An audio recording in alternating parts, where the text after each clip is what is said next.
Hello friends, तुम्हाला माहीत असेल की इंग्लिश शिकण्यासाठी वाक्यरचना येणे फार गरजेचं आहे, सेंटेन्स बिल्डिंग येणे फार गरजेचं आहे. आणि त्यासाठी आज मी तुम्हाला असे काही 15 वाक्य सांगणार आहे की ज्यामधून तुम्हाला तुम्ही त्या सिच्युएशनला जर ते वाक्य जोडले तर तुम्हाला एक छानपैकी इंग्लिश ग्रॅमॅटिकल सेंटेन्स बनवता येईल, बोलता येईल. तुम्हाला जर एखाद्या विषयासंदर्भात बोलायचं असेल तर तुम्ही म्हणू शकता की as per as my knowledge is concern.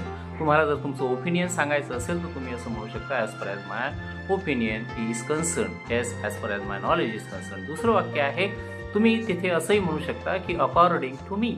According to me this city is very posh city. तुम्ही असं मत तुमचं देऊ शकता.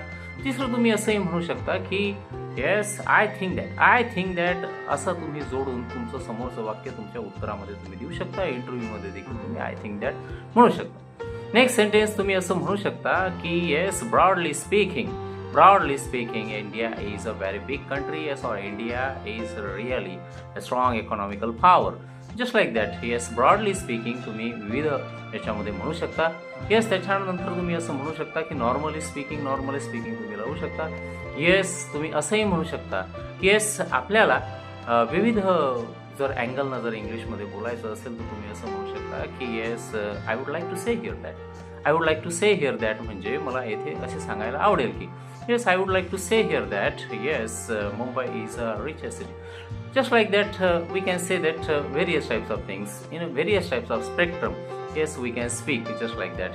तुम्ही असं म्हणू शकता की I am going to say here that, I would like to say here that as far as my knowledge is concerned. विद्यार्थी मित्रांनो, आपल्याला विविध सेंटेन्स